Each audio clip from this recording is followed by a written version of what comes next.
sera la plus longue du XXIe siècle. Putain, c'est magnifique quand on y pense. Voyez sa couleur. Seules les longueurs d'onde rouge du soleil passent à travers l'atmosphère. On l'appelle lune de sang.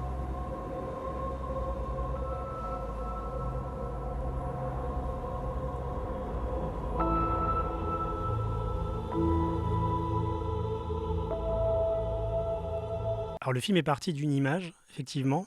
C'était une image d'Armande Boulanger, qui est la comédienne principale du film, qui joue Ours, qui avait tourné dans mon premier long métrage, qui s'appelait La pièce manquante, qui était sorti en 2014. Elle avait encore 15 ans à l'époque. J'ai eu cette image d'elle errant dans la nuit, en chemise de nuit. Voilà. C'était simplement une image un peu vague, un peu fantomatique.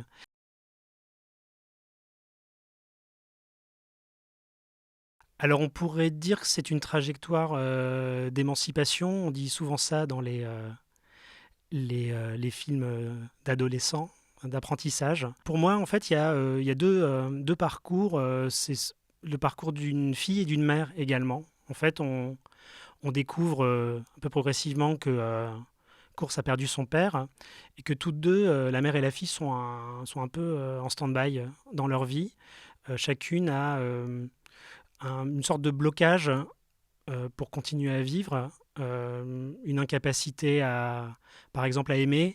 On a une mère qui cache un amant secret dans le placard et Ours qui, elle, au début du film, est entre les bras d'un jeune homme dont elle se dégage assez vite. Pour moi, il y avait cette espèce de chose comme ça qui planait au-dessus. Et puis à un moment, il y a cette idée du somnambulisme qui surgit dans sa vie, puis qui surgit dès le début pour nous, euh, où pour moi, Ours a pris une direction dans sa vie, mais son corps lui, lui ordonne de faire autre chose. Le parcours pour moi, c'est elle a besoin d'un ailleurs, et elle cherche cet ailleurs. Je crois que c'est un esprit frappant comme dans Conjuring 2. C'est un film. C'est tiré d'une histoire vraie.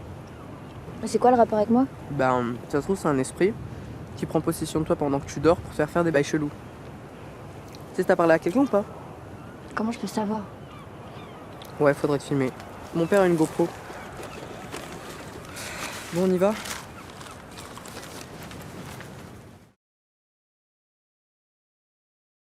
Cette idée est venue un peu progressivement. Il y a eu à un moment donné la nécessité de les situer dans l'espace. Donc on a dans l'espace physique déjà, humain, et puis dans l'espace tout court. Je trouvais ça intéressant de mettre une toute petite histoire intime dans quelque chose de bien plus vaste, qui nous dépasse.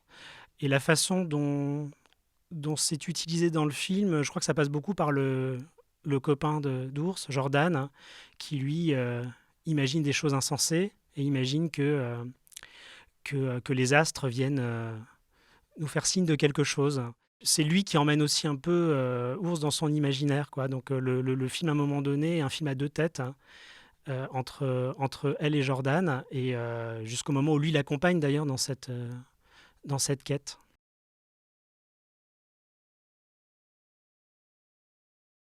Alors moi, à la base, je travaille pas du tout le genre, ou très peu, et pas tellement le fantastique, même si là, je dirais que ce film n'est pas vraiment un film fantastique. On va dire que c'est ce que j'appelle souvent du merveilleux plausible. C'est qu'à l'arrivée, tout est explicable, mais on a choisi un angle un petit peu décalé. Ça m'amusait de travailler ce genre, mais c'est vrai que à l'arrivée, tous les thèmes que j'aborde d'habitude sont là. Il y a effectivement l'adolescence, il y a le deuil, il y a le manque, il y a la famille. J'ai souvent mis en scène des familles auxquelles on enlevait un élément. Il manque toujours un peu quelqu'un. C'était intéressant d'essayer un peu d'aller ailleurs et puis de me rendre compte que tous mes thèmes surgissaient presque encore mieux. Parce que par le passé, les films que j'ai faits étaient, on va dire, étaient plutôt des comédies dramatiques ou des drames, on va dire, réalistes, avec toutefois quand même à chaque fois cette idée de déréaliser un tout petit peu, quoi. Là, on va dire qu'on y va un petit peu plus et on raconte une histoire qui est effectivement tout juste plausible pour, euh, pour dérouler ces thèmes.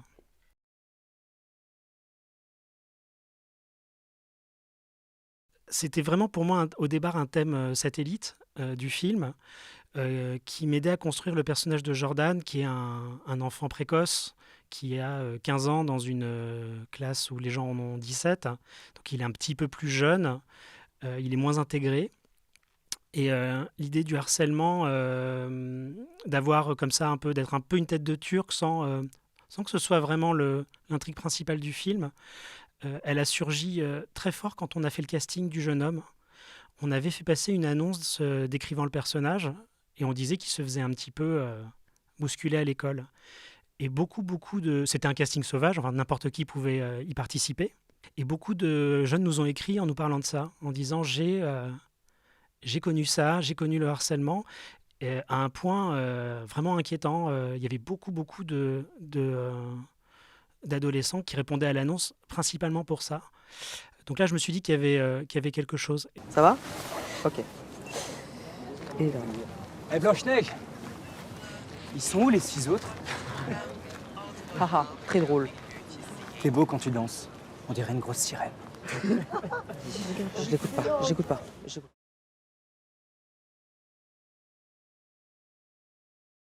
Oui, ils sont différents des autres. Et je voulais aussi que Course et Jordan soient des amis, de vraiment raconter une histoire d'amitié.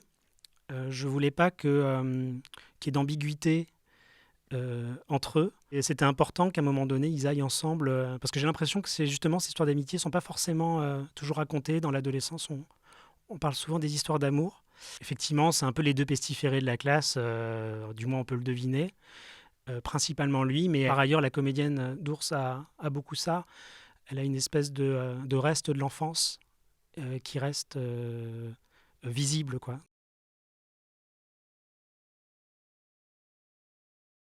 Oui, on se connaît depuis le tournage de La pièce manquante en 2014. Oui, c'est assez rare en fait qu'un comédien dicte un scénario. Elle n'a pas écrit le film, bien sûr, mais elle l'a dicté malgré elle, hein. Elle représente quelque chose qu'on voit peu au cinéma, presque d'un autre temps. D'ailleurs, on l'a vu jouer quelques rôles d'époque récemment en long métrage. Elle a fait une apparition dans Le portrait de la jeune fille en feu de Céline Sciamma, et plus récemment dans le Eiffel, Martin Bourboulon. C'est ça, j'ai l'impression qu'elle est un tout petit peu décalée avec son époque, tout en racontant quelque chose d'assez actuel.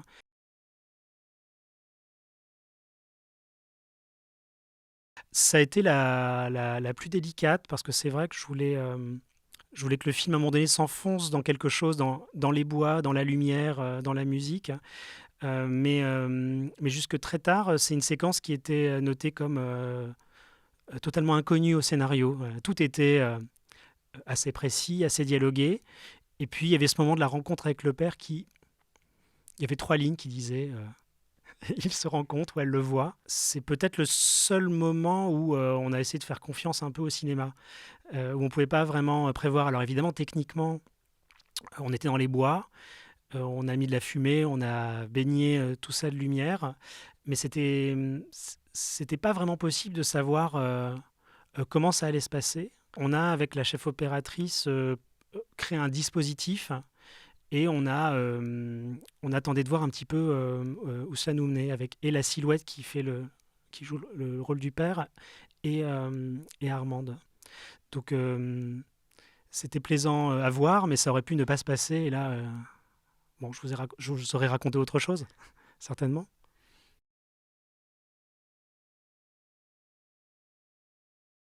Oui, c'est clairement une histoire de passage à l'âge adulte. Moi, comme je suis plus âgé qu'elle maintenant, j'ai aussi un peu un regard de parent sur le film. Et pour un parent, quand l'enfant devient majeur, adulte, il faut accepter l'idée qu'il se mette en danger. Et on ne pourra rien faire contre ça, c'est-à-dire le laisser partir dans la nature, c'est aussi accepter qu'il puisse se prendre un train, par exemple, ou d'autres choses, qu'il puisse subir des épreuves, rencontrer des chagrins ou des traumatismes sur lesquels on n'aura aucune emprise. Par le passé, j'avais raconté des histoires d'enfants ou d'adolescents, mais auxquelles je m'identifiais personnellement.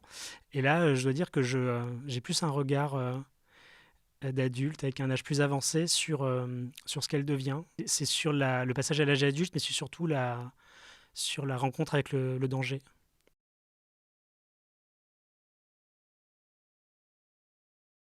Je trouve ça très émouvant qu'il puisse être vu par autant de gens, parce que le cinéma est une expérience collective, et en 2020, le monde a eu une expérience collective aussi, mais qui était un peu moins heureuse.